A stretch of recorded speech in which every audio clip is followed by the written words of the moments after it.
right life. This is a perfect lead in to our speaker today, Reverend Dr. Patrick Harbula. And Patrick has been a spiritual leader, counselor, and coach for over 35 years and reaches hundreds of thousands with his writing, personal, and media appearances.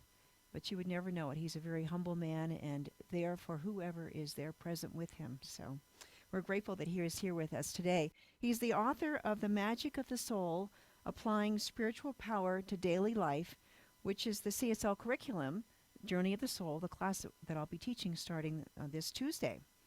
And he also, his most recently released book is through St. Martin's Press called Meditation, The Simple and Practical Way. So it's receiving a lot of good acclaim. He's the founder of the Living Purpose Institute and creator of the Life Coaching Certification Program and Primal Fire Intensive on Catalina Island. Very interesting program. And he was ordained as an independent religious science minister by the late Dr. Earl Barnum in 1985 and affiliated with the CSLs in 2010. He trained in spiritual psychology with the late Dr. Vivian King, and he's also been ordained and recognized as a Doctor of Divinity through the Spiritual Unity Movement, of which he was the president for 12 years. He founded Meditation Magazine. He's formerly a director for Sage Publication, a world-renowned social science publisher. I got to meet him at their office in Thousand Oaks when I started my PhD program a few years ago. And he would love to be able to sign the books for you, but he's not. He's in Thousand Oaks today. But you can purchase them on Amazon, and they're also in Audible and on Kindle format. And we have a few that we'll have here for our classes if you want to sign up for that class. Today he's speaking on radical gratitude, an entrance into the sacred. So please help me welcome Reverend Dr. Patrick Harbula. Reverend Pam? Yes. Could you just give me an idea of how many people are in the room there in the sanctuary, just to get a sense? Let's see, 5. 10. About. We have 11 people here. Okay, cool. Okay. I can see everyone on Zoom here and just wanted to get a little feel for the room there as well. So thank you for that introduction. I don't think I've ever been introduced as being a humble man before. And I'm the most humble man in the whole world. So I'm going to look on gallery view so I can see everyone on Zoom.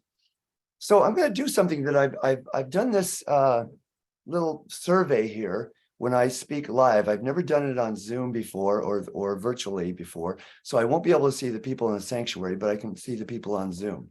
So the question is, how many people here by a show of hands have anything in your life that you're grateful for? Anyone? All right, it's unanimous. It's always unanimous.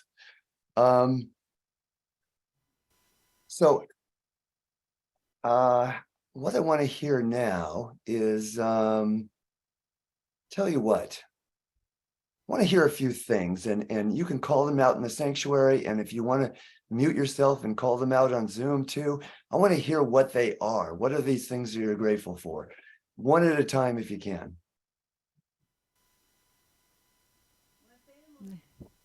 At least on Zoom I can hear you. Yeah. The sun in the morning. Sun in the morning. Grandma and Grandpa. Grandma and Grandpa. Relationship. My family. Family. Springtime. What was that? That's dogs. Dog.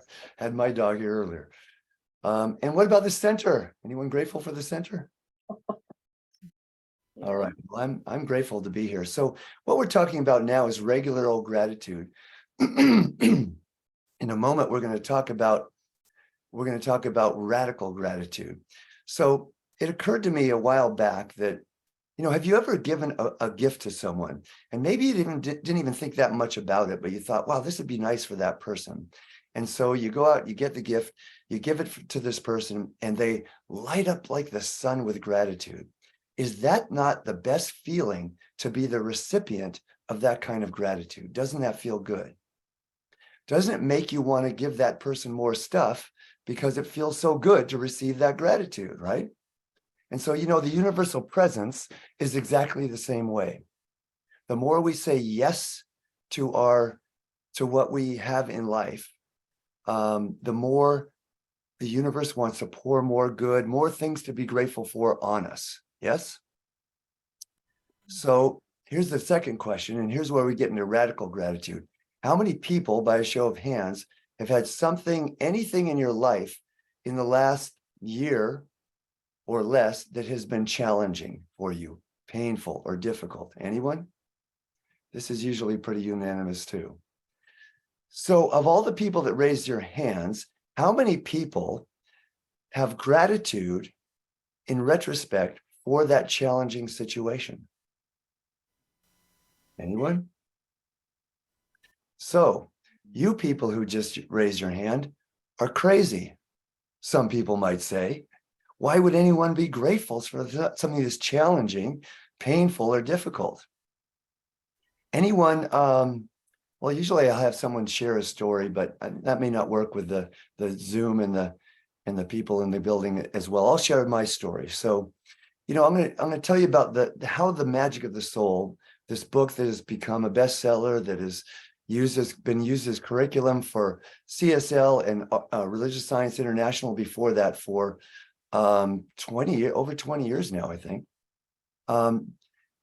And so this is how the book became written. I started out writing a book about the magic of the soul, how to manifest what you want in life. And what happened is, and I felt I was pretty darn good at manifestation.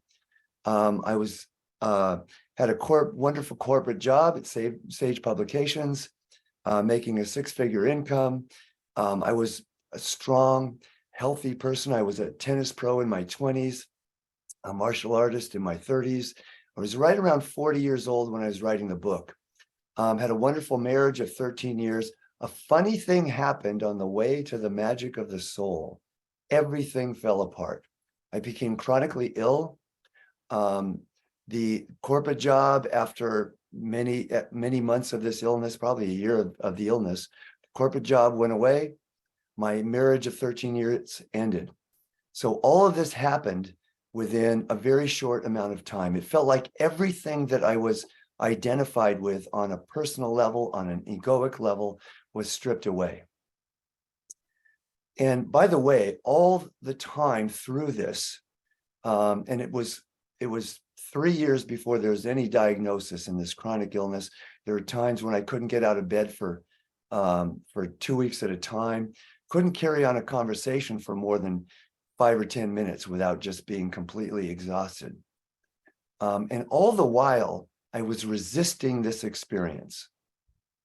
How could this happen to me? I'd been meditating since I was 18 years old, been in New Thought, Science of Mind since I was 23 years old. How could this be happening to me? And by the way, a little side note, my father died of cancer at 42, 2 years older than I was, and it had not been diagnosed until just a couple months before he passed away. So I was beginning to wonder if I was taking the same route. And so I at some point I decided that if I am to die from what this situation is, I am going to use the process of dying to understand who I am as a spiritual being at the deepest level possible. And guess what happened? Here I am. I started to heal, but it wasn't a direct route to healing. It was actually cyclical. What would happen is I would, through that process of giving up resistance to what was happening and using it to access more power, to understand as a spiritual being at the deepest level possible who I really am. It was an act of surrender. And so in a way, I like to say I gave up, but not in an apathetic way, but in a surrendering way. And so how this happens cyclically is I would surrender, I would start to feel better. Then I'd go out and do something that I used to be able to do, like take a walk. That would put me back in bed, and then I would resist again. And then I would feel worse. And so then I would remember, oh yeah, it was that surrendering thing that got me feeling better. So it was as though my soul had designed the absolute perfect scenario for me to learn to be in a consistent state of surrender. So I like to ask the question, what would your life be like? What could your life be like? What will your life be like in a consistent state of surrender? In The Magic of the Soul, I write these words. Why is it that I usually wait until the very crescendo of struggle to surrender? Why not surrender at the very first sign of struggle, right? So what happened then is that as I was writing this book, and I stopped writing it for a long time because I thought there's nothing magical about this experience, but that was not accurate because the whole journey was magical in what it was teaching me. And so the message of the book then became yes, it's magical to be able to create and manifest what we want. But what's even more magical is to be grateful for what we have. And not only grateful for the things that obviously bring us joy, happiness, pleasure, but especially to be grateful for the things that challenge us the most. And, as spiritual people on a spiritual path, we can all recognize all the people who raise their hands about a challenging experience, recognize that there was something, at least in retrospect, that we got value out of, right, from the challenging situations. And yet, when something new challenging comes into our lives, what do we usually do? We resist it, right? Or we go to prayer to try to pray it away, right? So the magic of the soul is an invitation to look for the magic in whatever the challenge is as it's happening, not wait until later to figure it out. And sometimes by asking that question, what's the magic in this situation? At the very first sign of struggle or challenge, we may instantly get some insight, and sometimes we may not, but we can always trust that there is something. I like to say it this way, in our teaching, the way it used to be taught, and it's not taught this way anymore, but it still comes out pretty subtly, is, what was the wrong thinking that created this situation, right? And the better question that I have found to ask is, what is the greater freedom, joy, love, any spiritual quality or magic, any spiritual quality that wants to emerge from this challenge? So I'm going to ask you to take a moment and just think about the most challenging thing in your life right now. What's the most challenging thing? And just ask this question, what would it be like if you were to embrace it fully, to surrender, to fully access what the greater freedom, joy, or love is that wants to emerge from this situation?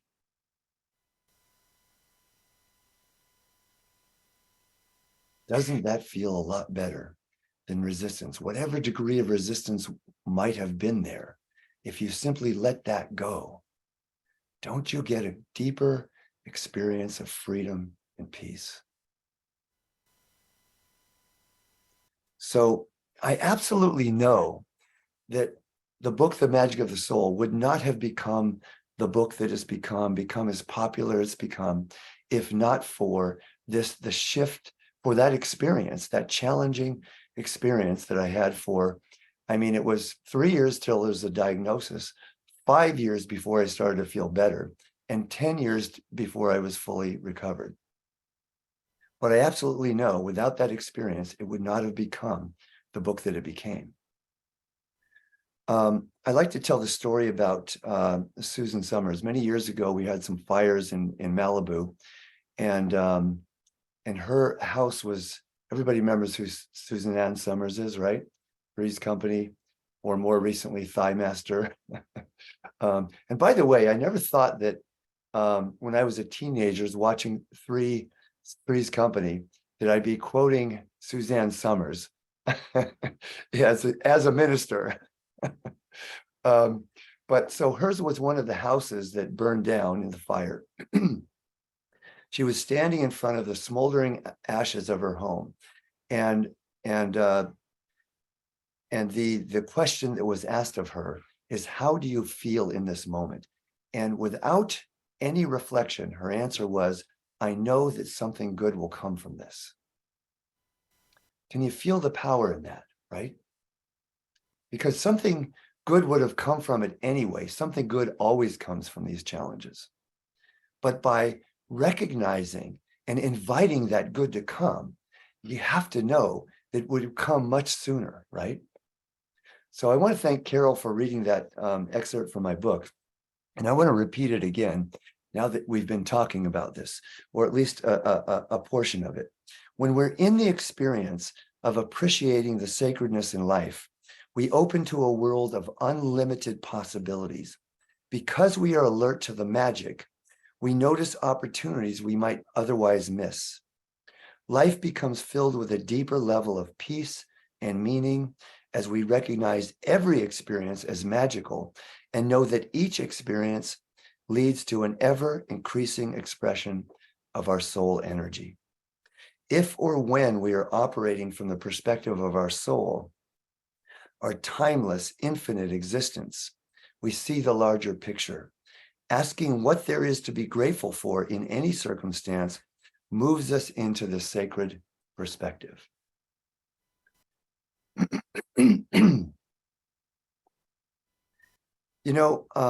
I was thinking about this earlier today, and I was sharing with when we did the pre-service meditation and just a little bit of discussion. I had knee surgery a couple of weeks ago. I'll show you my brace. I have to wear this for another 4 weeks, and then it's 6 months to 2 years of recovery. And because I've been practicing this for so many years and was in no resistance whatsoever. And maybe because a lot of people were praying for me before I went into the surgery, but they gave me Oxycontin for after the surgery because they expected there would be a lot of pain. I have had absolutely zero pain through this experience. And what I find is, here's the way I say it nowadays, and I say this probably 30 times a week through my coaching, through classes, through teaching, through sweat lodge ceremonies that we did last night, that whatever we resist not only persists, but magnifies. Whatever we embrace becomes our ally, our teacher, and our healer. What I found in my healing process is that when we resist something, if it's something physical that I'm resisting, then we actually create a block of energy and the level of the chakra where that thing is. So if I was resisting this knee experience, then I'd be blocking the energy in my energy system to that knee. And when so what I'm blocking, I mean, what is the only energy that there really is? It's love, right? So when I'm in resistance, I'm blocking the very energy that is necessary for my healing. When I am embracing what is, then that energy is flowing and healing can occur much more quickly. Is all this making sense to everyone? And how our teaching has changed is, this is what I was reflecting on this morning. There was somebody I knew once, a minister who worked for one of the biggest names in our movement, other than Ernest Holmes.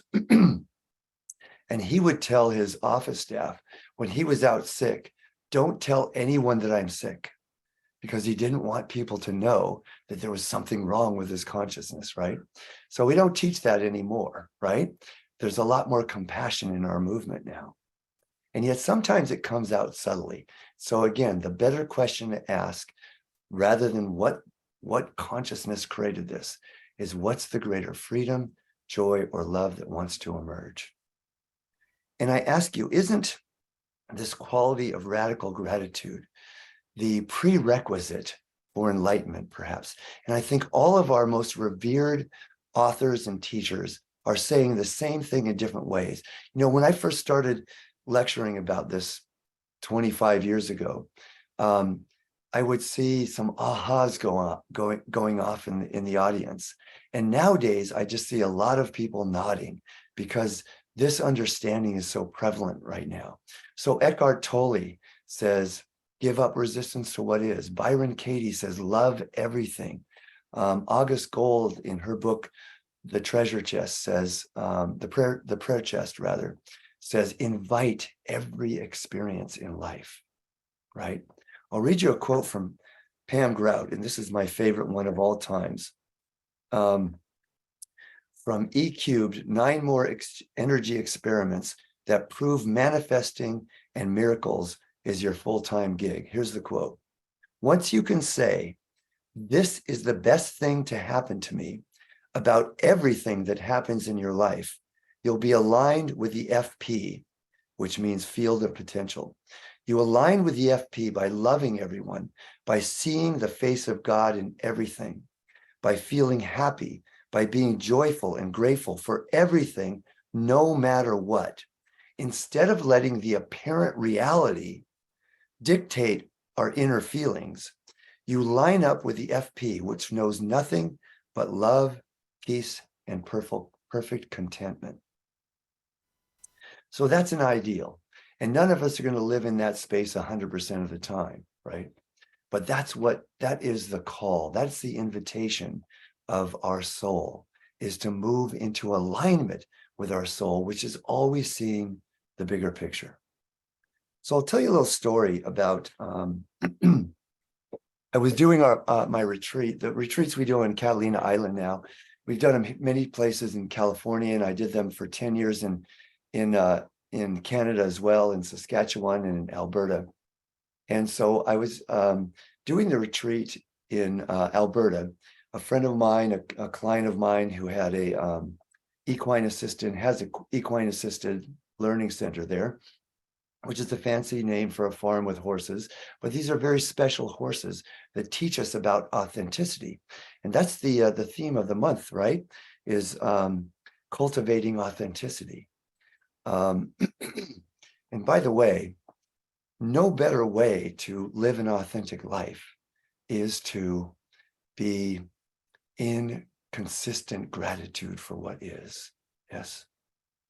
And so we're preparing for this retreat, and Carol, who owned the farm, asked this woman and I to go and help clean up the barn. So we go in and we're baling hay in the barn. I'm trying to think of her name that was baling hay with me. Not coming to me, but a wonderful woman with a great sense of humor. So we're baling hay, and we're baling it into these this pit where there were like slats in the floor, and so about this wide. And so we're baling the hay into them. And apparently there used to be pigs in the barn, and so through these slats in the pit is where their excrement would go. Maybe TMI, I don't know. Maybe that's too much information. But so we're baling the hay. And so what I'm doing is I'm like packing it down with my foot, and the pit is pretty deep. And Carol says to me, be careful. You don't want to fall in there. And so that was working because it was pretty compact, the hay, where the hay was. And then I moved to another spot, and I stepped down, and I went from 6'1" to about 4'1" in a nanosecond. And so I didn't fall into it, but I fell on my back. And so I stand up, and Karen is her name. And Karen says to me, this is how she described it later. She said, so here I am baling hay with this famous author, and he just did something very embarrassing, very foolish, and I don't know what to say. It feels very awkward. And so what I did was I dusted myself off. I turned around, and a little bit of a preview to this. If anyone remembers the old Pink Panther movies with Peter Sellers as the Inspector Clouseau, the bungling inspector. So I turn around, I dust myself off, and I say, every move I make is perfectly planned. And we just started laughing and laughing. I mean, for our jaws were aching, our stomachs were aching for laughing so hard from this, right? So, and that became, excuse me, And that became kind of a mantra for the weekend, is anytime anyone in the retreat did something stupid, every move I make is perfectly planned. And by the way, I was telling this story a while back in Northern California.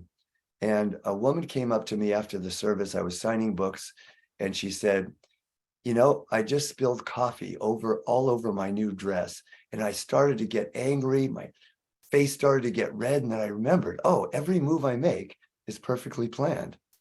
So this is a spiritual practice, because anytime we can laugh at ourselves, it can bring healing. Yes. But, you know, Robert Scheinfeld, in one of my favorite books of all time, Busting Loose from the Money Game, says this, and I think this is quite profound, that we're not creating our reality, as we often think in New Thought, from our thinking or from the presence of our rational mind or our personal self. We're always creating our reality from the presence of our expanded self, is his term, or from our soul self. And so what that means is that everything all the time is for us. So then it's absolutely accurate then that every move you make is perfectly planned from the presence of your soul. Everything that happens for us is always for us. Isn't that freeing to embrace that understanding? In fact, let's just take a deep breath into that understanding, that everything all the time is for us.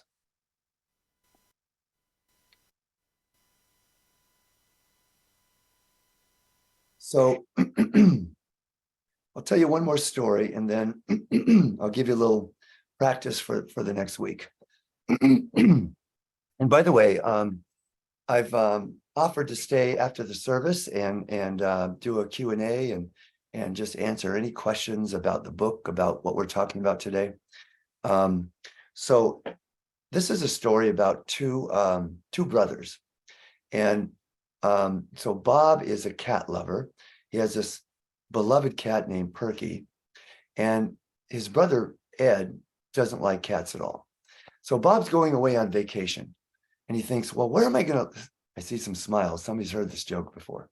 I think Justin's heard it. So Bob's going away on vacation. He thinks, well, where am I going to leave my cat? Well, I could leave my cat with my brother Ed, but, you know, he hates cats, so I don't know. But, you know, he's been taking care of our elderly mother for many years. So I guess if I can trust Bob with my mother, I ought to be able to trust Perky with Ed as well. So he drops Perky off at Ed's house. He goes on vacation, comes back 2 weeks later, calls up his brother, says, hey, brother, how you doing? And by the way, how's Perky doing? And Ed says, well, you know, I got to tell you, brother, I got some bad news. Perky died. And, oh, mom's calling. Ed, got to go. Ed hangs up. And Bob is just overwrought with grief, not only about the loss of his beloved cat, but about the uncaring way in which his brother gave him the news. So he grieves the loss. And a couple days later, he calls up Ed and he says, you know, Ed, I got to tell you, it really, really hurt me deeply, the way you told me the news about Perky. And Ed said, well, you know, I don't know how to say, your cat's dead. I don't know what else to say. And so Bob says, well, you could have, you know, broken the news to me gently and gradually. You could have told me when I called up, well, Perky's up on the roof playing. And then you could have called me later and said, well, you know, brother, Perky fell off the roof and he hurt his leg, but, you know, I think he's going to be okay. And then when I came to pick him up in person, you could have said, we did everything we could, brother, but, you know, Perky didn't make it.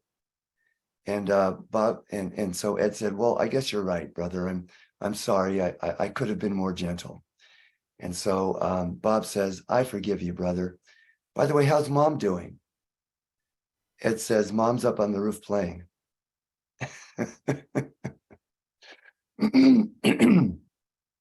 So how often are we like Bob, where we don't want to hear the bad news, or we're resisting what's happening in life, right? And how much more freeing it is when we embrace what's happening, when we invite it into our lives. Because the difference between in resistance, we are in problem mode, and I guarantee you we're worrying a lot. When we are embracing and in surrender, we are in trust. And trust is what brings healing. So here's the exercise to put this into practice for the next week. Anytime you feel any discomfort of any kind, emotional discomfort, physical discomfort, simply ask, what is the magic in this situation? What is the greater freedom, love, joy that wants to emerge from this? And just notice what happens.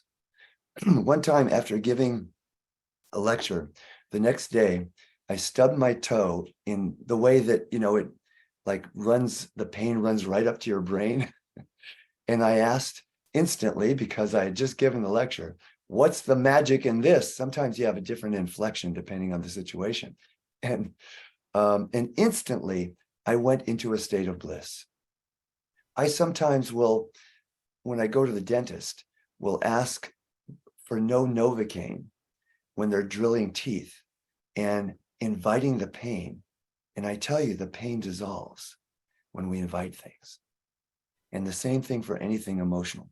So my final story is when I was speaking at Asilomar, when we used to have our conference at Asilomar in Merrill Hall many years ago.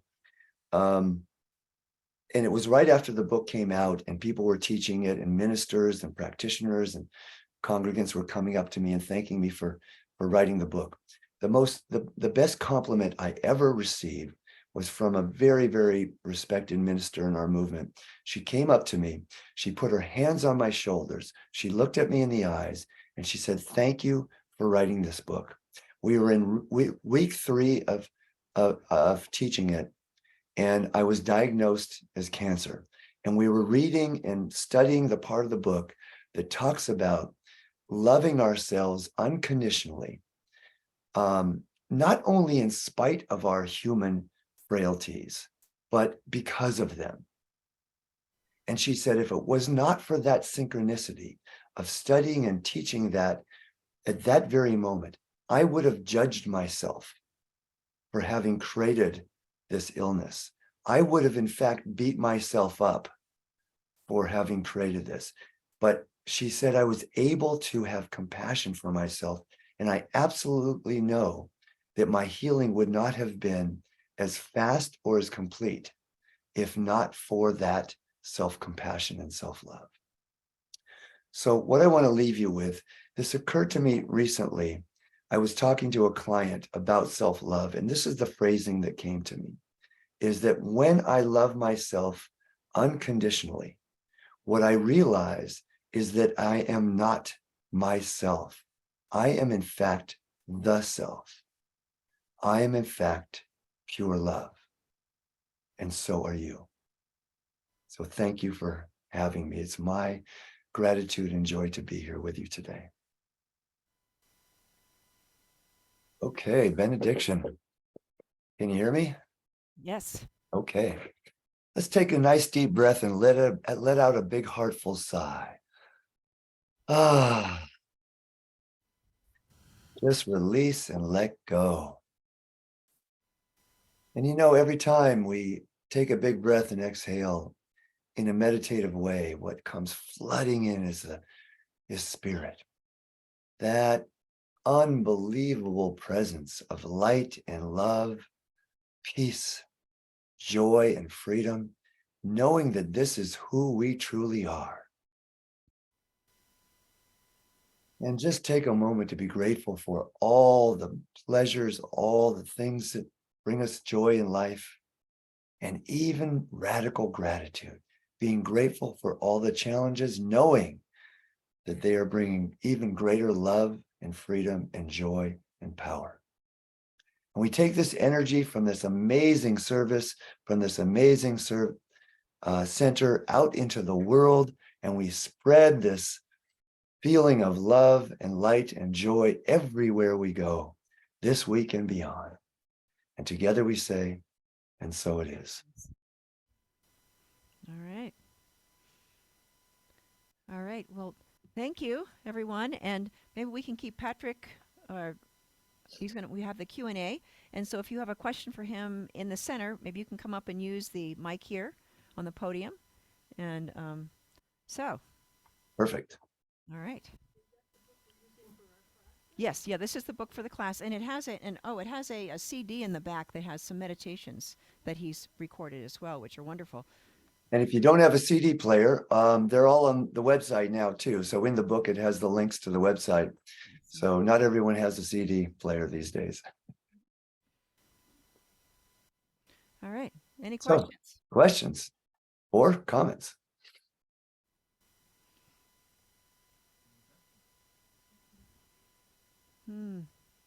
Hello, we have a question. Yes. Thank you, Patrick. That's beautiful. So it's a bit more of a practical question, but you say, so for instance, if there is physical pain, you talked about sitting with the discomfort.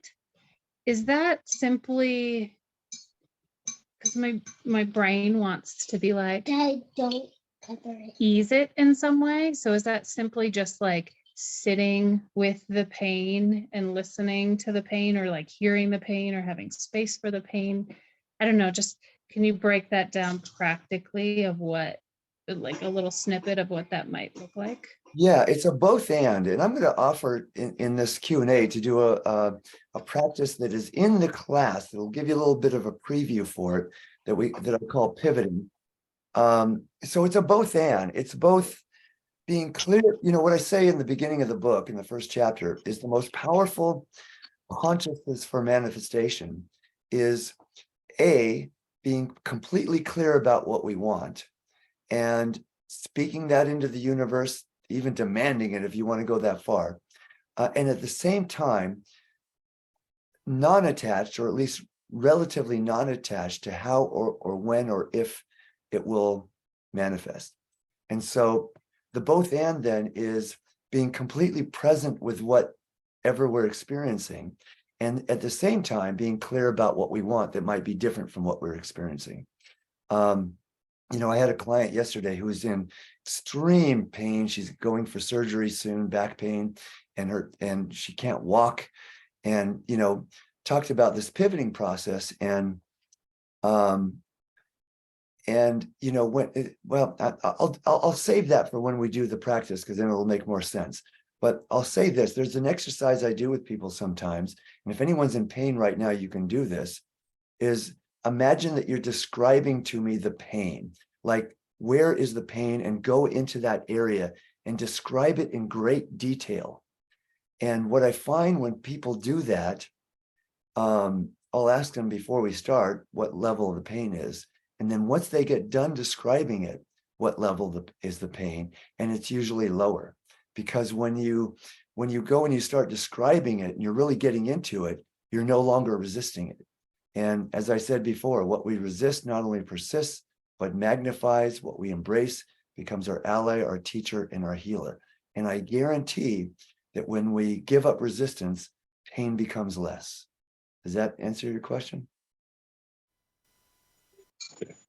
Yeah. Yeah, I think so. And I think the exercise will help too. But And thank you. what I was, yeah, so let's actually do that. We'll see if we have a volunteer. So I'll tell you a little bit about how the practice works. Again, this isn't in the Magic of the Stole, but it is in the curriculum.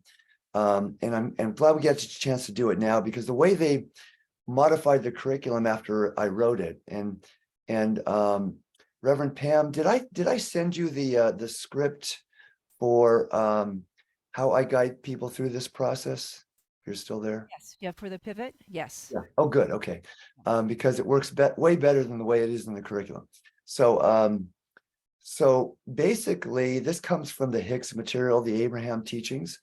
Some of you are familiar with those. I'm going to go to gallery view so I can see everyone too.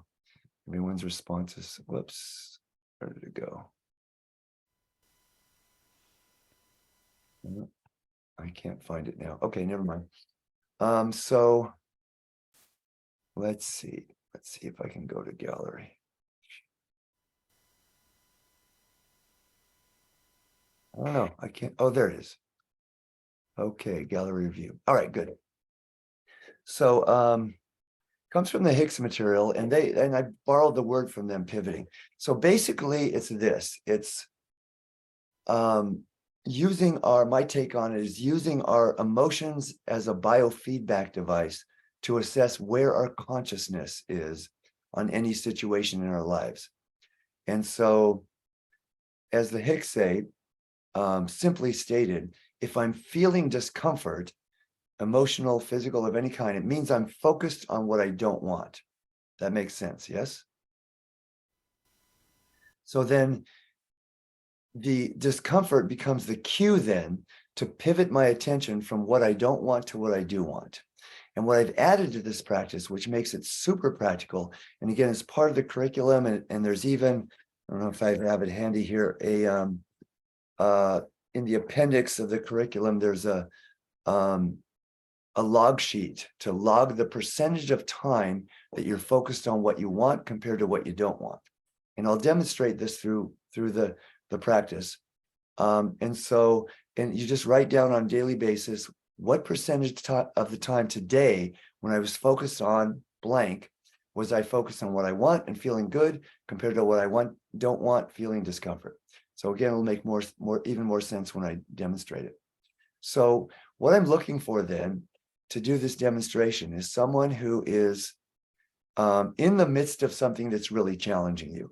If you're kind of on the other side of it and it's okay now, it won't be as dynamic a demonstration. So what brave person would be willing to be vulnerable and share something that's really challenging for you right now? Deborah, were you raising your hand? Oh, okay. It's like in an auction, sold to the highest bidder. Yeah. Who would like to volunteer? No one's got anything challenging today. Well, that's good. Okay, I will volunteer. All right. Your name is Tina. Tina. Okay. What's the challenge, Tina? I have significant pain in my stomach with a new diagnosis. Okay. Okay. So it's physical health. So close your eyes, Tina. Take a deep healing breath and just sink down into your heart. This is a really simple practice. Sink down into your heart, and from your heart, as simply as possible, in as few words as possible, 7 or less, ideally one word, what do you really, really want for your body, for your physical health? Health and peace. Okay, how did it just feel as that quality came in? Health and peace. How did it feel? Light. Beautiful. Okay, you can open your eyes. So you just shifted, you just pivoted to what you wanted by answering my question, what do you want, right? And it felt lighter, right? So here's where the measurement comes in. And by the way, I've done this practice with ministers, teachers who have been in this teaching for decades. And if something's really challenged them, the answer to this question is usually below 10%. So it's okay to have a low number. So when was the diagnosis? Or when did the symptoms start? The symptoms started probably like 3 weeks ago. Okay. So over the last 3 weeks, average day, what percentage of the time when you are thinking about this, and when it's painful, you're thinking about it, right? Are you focused on health and peace compared to some form of emotional discomfort, like, I don't like this, I want it to go away, it hurts, I'm scared? Yeah, probably like an 80-20 on maybe 20% of the time focused on health and wellness, because I've been doing meditations and doing different things, but Good for you. but there's discomfort majority of the time. So Right. Yeah. So what will it be like? Watch what happens with this. What will it be like when, even if nothing's changed, even if the physical pain is the same, which I pose it probably won't be when you get there to this point. But what will it be like intuitively when it's 55% of the time instead of 20% of the time focused on health and peace? When you've just trained yourself to automatically, you feel the pain, you just pivot like you just did to health and peace. What will it be like at 55%? Oh my God. Sorry. This is, our dog is having a moment. He just vomited over there. Oh, Yeah. This happens though when I'm like working through something, then weird chaos goes on and I'm like, okay, let's focus. Sorry, can you repeat the question? yes. So What will happen 50% of the time? 55% of the time instead of 20% of the time, intuitively, what will it be like for you? Oh, yeah. I mean, just more peaceful in my system, more pleasant. Excellent. And if you can imagine it, what will it be like 75% of the time when you're focused on health and peace? Like blissful at this point. How That about, sounds, if you can imagine it, how about 90% to 100% consistently? uh, yeah, I think just like pure, I don't know, just joy that And I have peace. Yeah, I guess like peace and joy. right. And you'll probably be healed once it gets to that point. Right. And that's what I see happening for people is when people get above 50% focused on what they want has a funny way of finding them really easily and effortlessly. Because when we're below 50% of the time on anything that we're focused on in our lives, we're in problem mode, right? When we get above 50%, now we're in solution mode. So what metaphysical teachers, Hicks and many other people say, one phrasing or another, is when we're focused more on the positive than the negative, we create a vibrational match. And by the law of attraction, then it must come to us. But what I see practically happening for people, Tina, is when we're above 50%, is we see possibilities at 51% that we can't see at even 40%, let alone 20%, let alone below 10%, right? And the higher the percentage goes, the more possibilities we see, the more positivity, the more joy we show up and peace, as you said, we show up in the world. And therefore, doors just open. You know, the client I was talking to yesterday, with physical pain, it's the most difficult thing to pivot from because it can be consistent, especially if it's really painful. But the good news about it is that it's the most consistent reminder to do the pivot, right? So again, it becomes our ally when we give up resistance, when we focus on the positive, it becomes our ally and our teacher because it's helping us. Now, how this now dovetails with embracing is and non-attachment, which I talk a lot about in my teaching these days. Is it sounds like it's a dichotomy, because if I'm non-attached to results and I'm pivoting to what I want and focused on what I want, it seems like there's a dichotomy. But what I find is when people get above 50%, when I get above 50%, is I'm no longer worrying anymore. And so now I'm in trust. And when I'm in trust, I'm no longer attached to the results, right? I'm going to give you guys another really fun exercise that everyone can do. And I learned this from Kathy Ann Lewis, Dr. Kathy Ann. So wherever you are, just look down at a 90-degree angle, and make sure you can look at the floor. You're not looking at a desk or something. Look down at a 90-degree angle and think about the most challenging thing in your life. Notice how you feel in your body, in your emotional nature. Now look straight ahead and think about the same challenging situation and notice how you feel.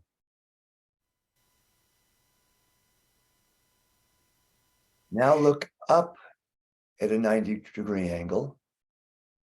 Think about the same challenging situation. And notice how you feel.